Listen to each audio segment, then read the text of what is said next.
Hey everybody, it's Tony Wyatt from Wyatt and Dad Cobbler Company, and I think we've got a pretty fun and exciting project for you. We had a customer send in these 8111s, and he wants me to convert them from an Iron Ranger look to look very similar, as close as I can get, to a Nick's Falcon.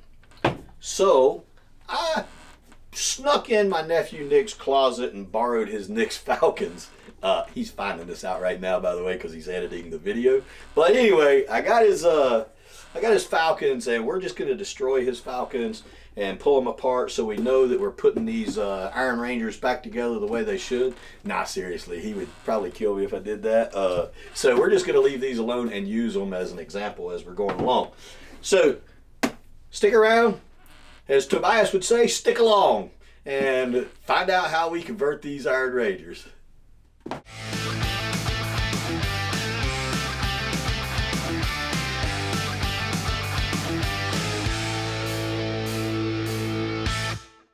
So we're going to take the heel and the sole and everything off. We're going to be removing the welts and completely redesigning this shoe. One of the things, as you see here, I'm removing the heel, or attempting to. See how well it's on there? There's not a bit of glue holding this heel on. Iron Rangers, they realize that you don't necessarily have to have glue to hold something together, because they use a heel that has washers built inside the rubber, and when they drive those clinching nails inside to the inner part of the boot,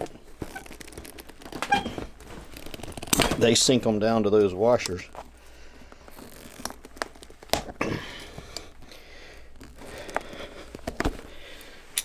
And they grip really well, as you can see. Here's some of the washers on the nails, see? Now, I've had people asking me before they brought their Iron Rangers or some of their other Red Wings in, and the heel would be curled up at the corner a little bit, and they were concerned that it was going to come off. As you see, it's not going to, it's just not glued down. So you may be wondering what's going on here, why there's a Vibram sole guard on top of this cork nitrile sole. We get a lot of customers that send in these nitrile soles because they're very slick.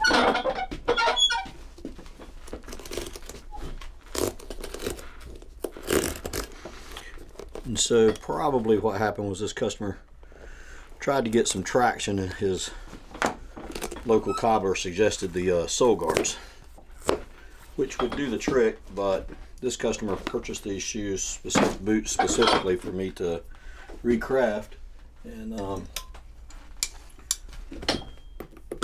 convert them. So he wasn't concerned with that sole guard.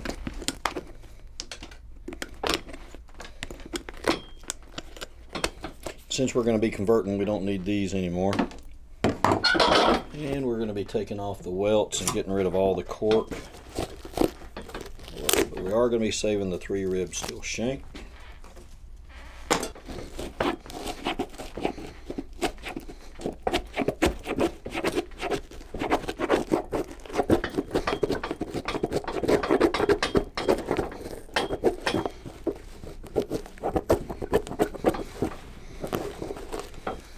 Now, as you can see on the Falcon, it's a stitch down construction, and the stitch down starts right here and comes around to right here. It's not like a full 270 welt, so we're going to convert this from a 270 welt to a half welt, very similar to like a cowboy boot. Obviously we can't make it a stitch down construction because we don't have all of the upper that the Falcon had previously to turn it out, so we're going to do it a little bit different. So we're going to have to keep this cavity here where we're going to put new cork, but we're going to have to get rid of this cavity here and see what we can do about bringing that waist in so that it's built like the waist of the Falcon, how that turns in up underneath there.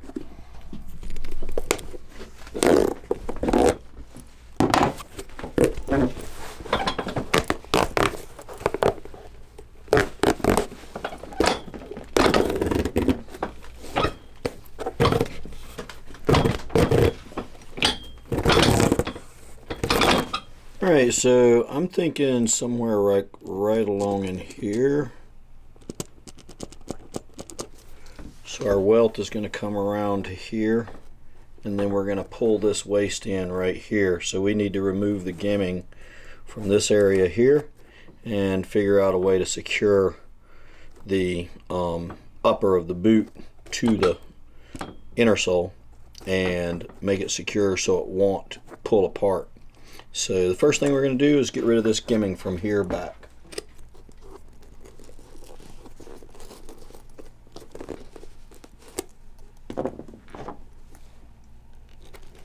So we'll get this upper separated from the gimming here. They put it together with staples and different things to hold it while they're getting ready to sew it.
Those staples are razor blades too, man. They'll cut you.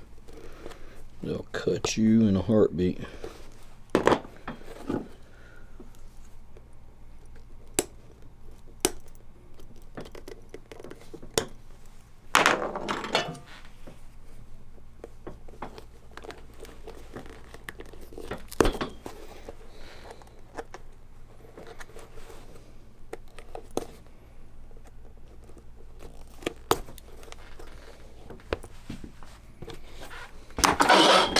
Alright, so now we've got to draw this under, but as you can see, it's ever such a slight amount of leather overlapping.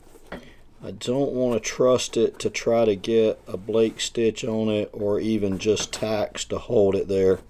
So I'm going to do something I learned from a boot maker, a bespoke boot maker, and bespoke boot maker is a bespoke boot maker. And I'm gonna do a little, like it looks like a corset. I'm just gonna do a zigzag stitch back and forth here.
So what I'm doing here is just creating a little zigzag so I can pull it all together at one time, because I don't want to work with my hands in wet cement the whole time, but I want to get cement on here while it's opened up and I can heat it and cool it and get it to dry.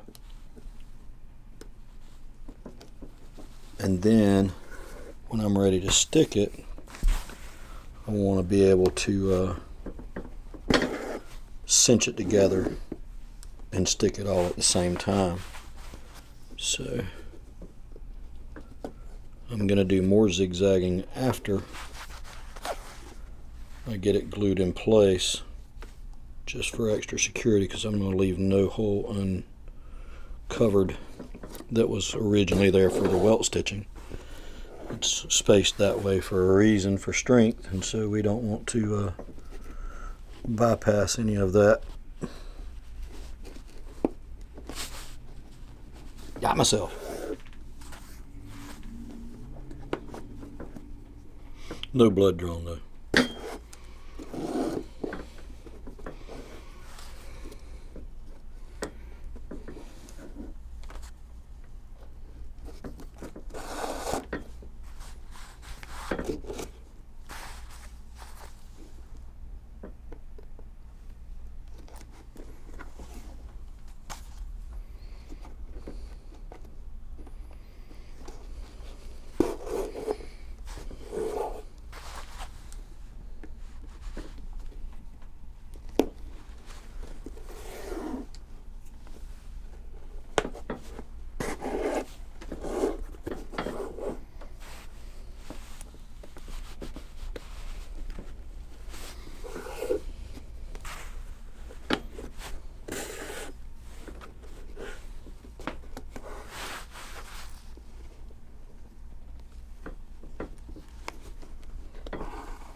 Okay, see, so I'm going to draw it in, but I don't want to draw it in too much.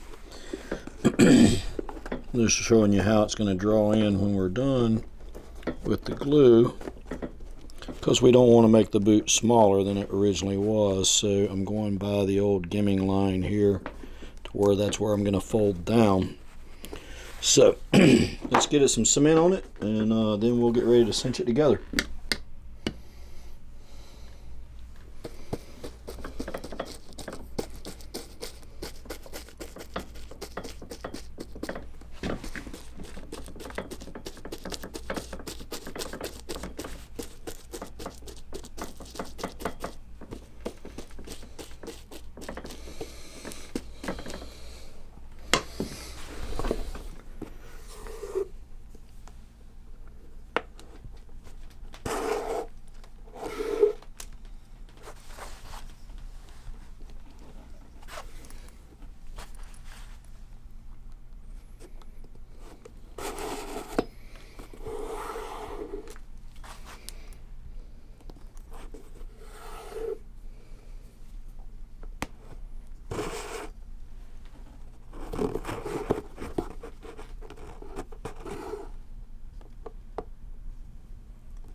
Alright, so I've got a few more things to tighten up here. You can see as I pulled it tight, it gave a little bit of slackness. I didn't want to over tighten it first, so I'm going to go back through and retighten that.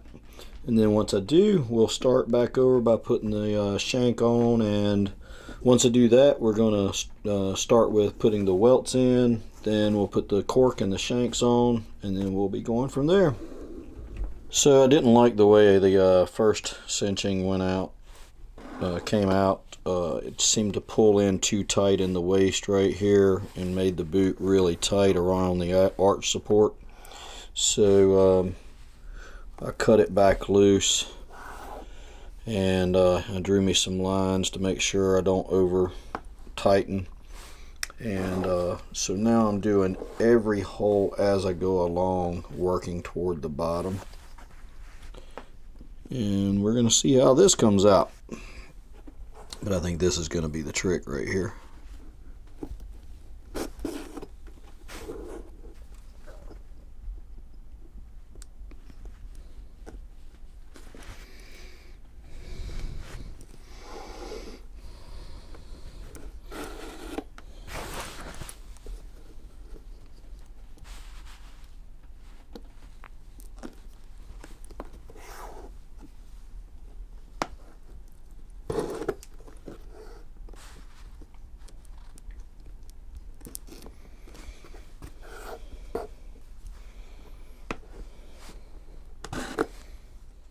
Okay, so I'm sticking it down to my lines. A little hammer time here.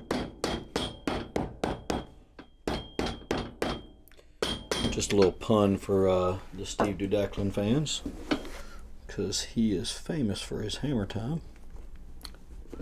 I'm not really trying to step in on his saying though. Yeah, this is a much more controlled method than the down and back. I'm a lot happier with this. Yeah, I like that a lot better. It's got it good and cinched, nice and tight down through here, so it won't pull loose, and everything's stuck, and now the boot's shaped more like it's supposed to be. I did bring that waist in as far as giving it a tighter appearance because the upper's not turned down like it was originally, but it didn't draw it in and make it tighter. All the lines inside are fitting where they're supposed to be, so we're in good shape here. Okay, so next thing to do is tie this off, and then I'm going to start the welting. If you notice how much wider this welting is than this one here, this is the one that we typically use when we're welting most things, especially the Iron Rangers. It matches the boot really well, the original welt. But I went with a little wider because this is going to be getting a double row stitch, and we want to give it that wider platform like the Falcons show. So this one is the one that I picked for this job instead of the standard.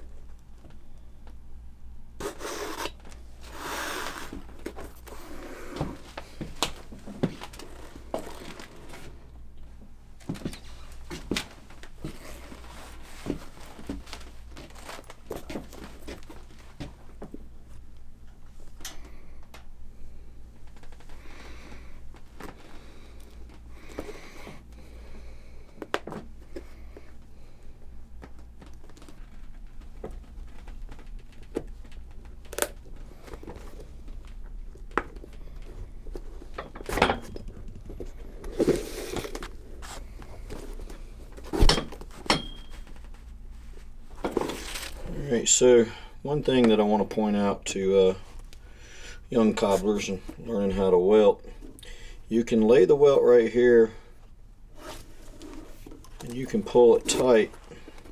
If you cinch that tight, that's going to cinch that welt down, and it's going to be really hard to bow it.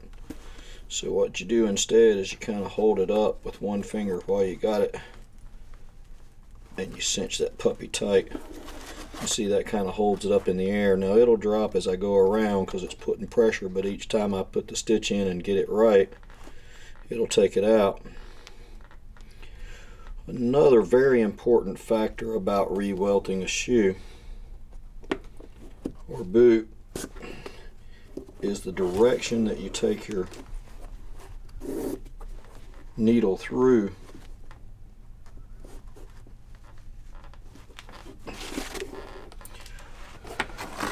So the welt is designed with a slant off right there. If you notice, there's a channel right here, and that channel isn't in the slant, it actually comes out in the flat. So if you stab your awl straight through, see, you come out up in the flat, not in the slant.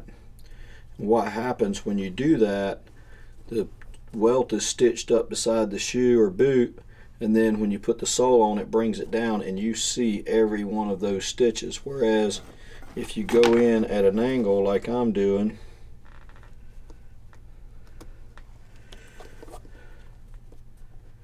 then you're going into that slant.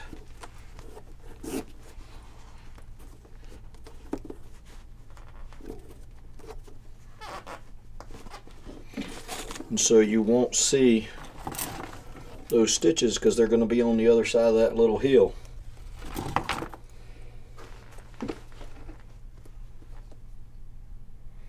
So that's just a couple of little pointers for guys who are getting started and struggling with welting. Now there's another,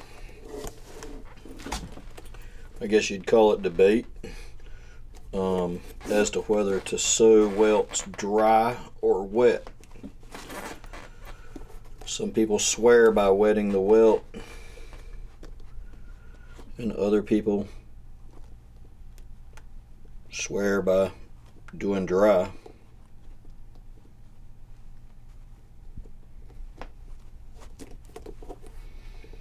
I was having a little trouble finding the hole right there, so I didn't want to put a new hole in the boot.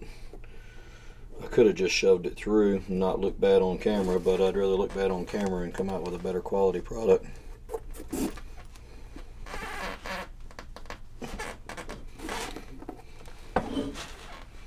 So my thing on it is as you can see, my welt is very dry. I tried sewing wet welts. I don't know, as far as the argument, debate part of it goes, I didn't get into that as to whether one's better than the other. But for me, I couldn't work with a wet welt. I just kept tearing them up. And I prefer to do dry. Plus, at the end of the sewing of the welt's dry and ready for me to start putting some cement to it and putting the boot back together, so it works better that way for me as well in that aspect.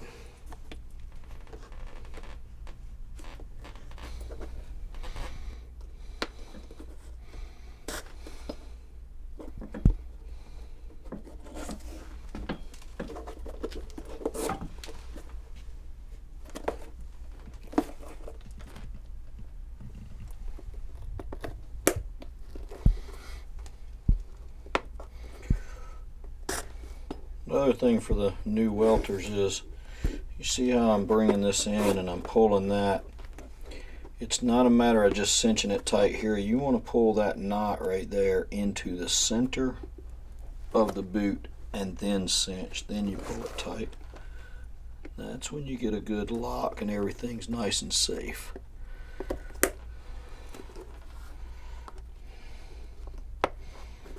Now here I'm going to finish it off by pulling this through loosely so I can grab it on the other side.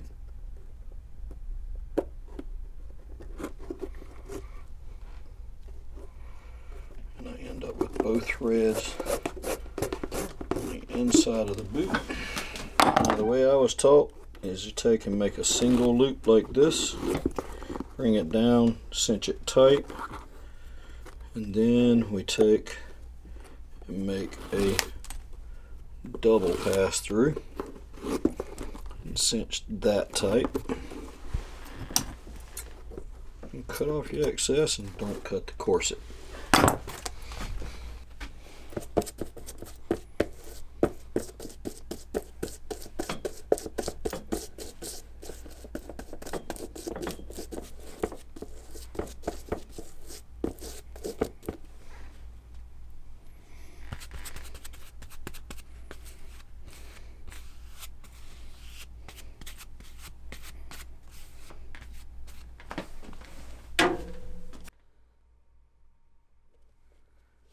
so what I'm going to do here is, obviously I want to put new cork in the forefoot where the gimming is, but I'm going to put the cork here, even though we're going to put the steel shank back on,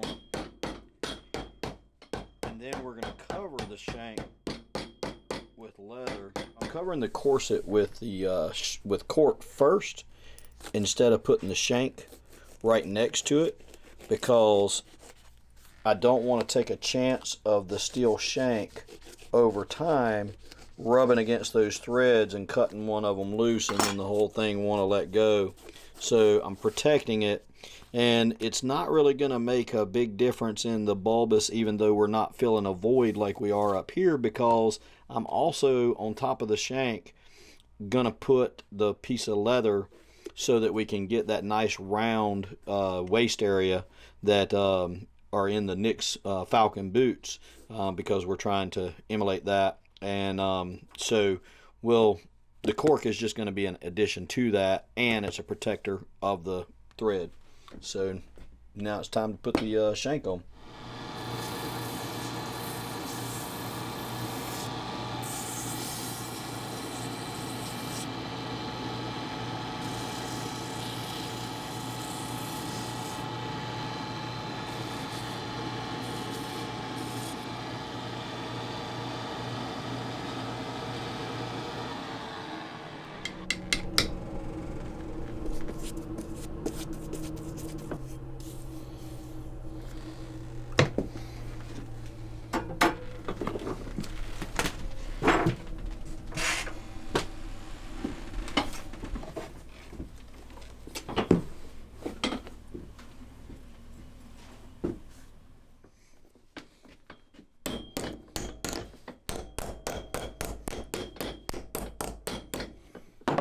Now, even though we're emulating the Nick's boots are designed without a steel shank. Iron Rangers are designed with a steel shank. So I'm going to put it back in, but now I'm going to add some leather to the top of it to get that nice round waist that the Nick's boot Falcon has.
Now the reason I'm using brass nails instead of iron nails is because iron,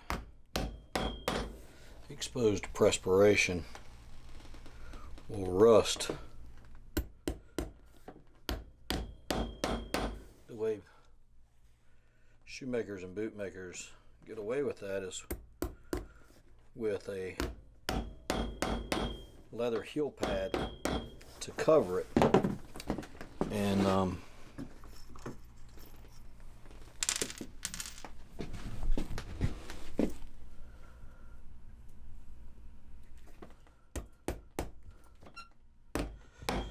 so when they're going to nail in the shank area, they put a longer heel pad, what we call a 3/4 heel pad.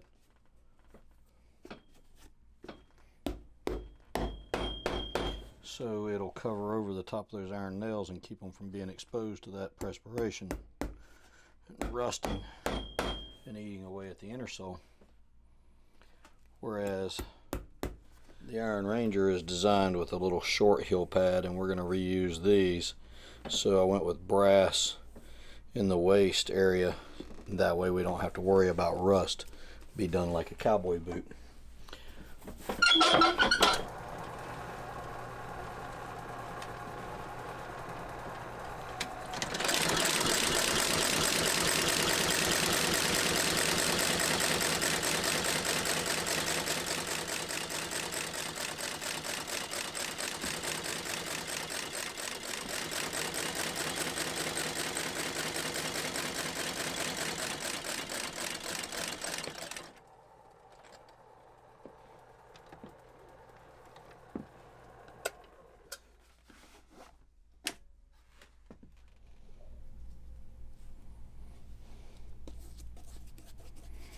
Now if you notice, we're using a different cement pot than normal for this. It's because these soles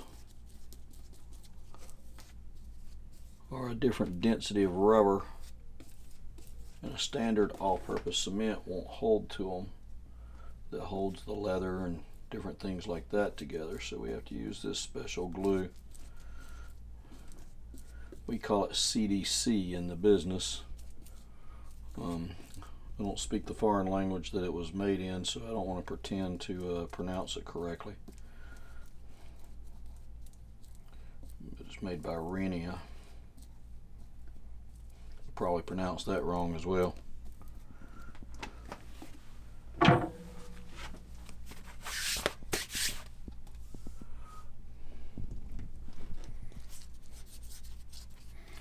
It is some pretty powerful stuff. If you stand here and smell it for a little while, you'll have a case of the giggles. 20 minutes later, you'll have a case of a headache.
we're doing here is I put threaded nails inside this machine. It's called the heel wheel because it has a wheel and it attaches the heel. Very clever name. So I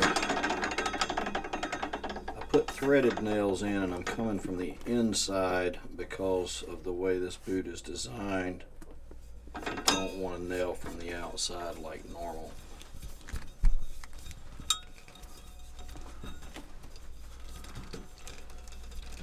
So as I turn that wheel, it's pressing those nails in there.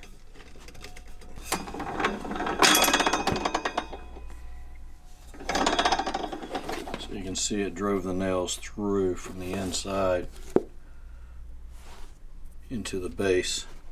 That thing's on there like solid as all get out. It'll take a lot to get that base back off.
All right, man, we got this project finished up, and I couldn't be happier with the outcome. I think they came out exactly like what I had envisioned when the customer asked me to convert these Iron Rangers to be very much like the Nix Falcons.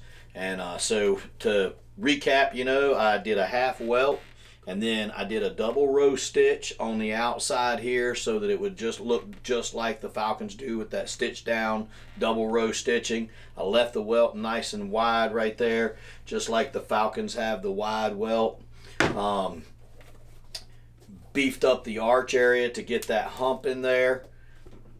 Gave him a little red stitching on the bottom. He asked for a 3-layer heel base as opposed to the normal 2-layer heel base because he noticed that the Falcons had 3 layers. So I did that. I had to thin down the top lift a little bit. Of course, did the corset waist and did the midsole, hand pegged it and all that stuff to the boot. I'm just loving the way this thing came out. If you liked what you saw today, we appreciate you following along. Hit that subscribe button so you don't miss out on new videos. Thanks.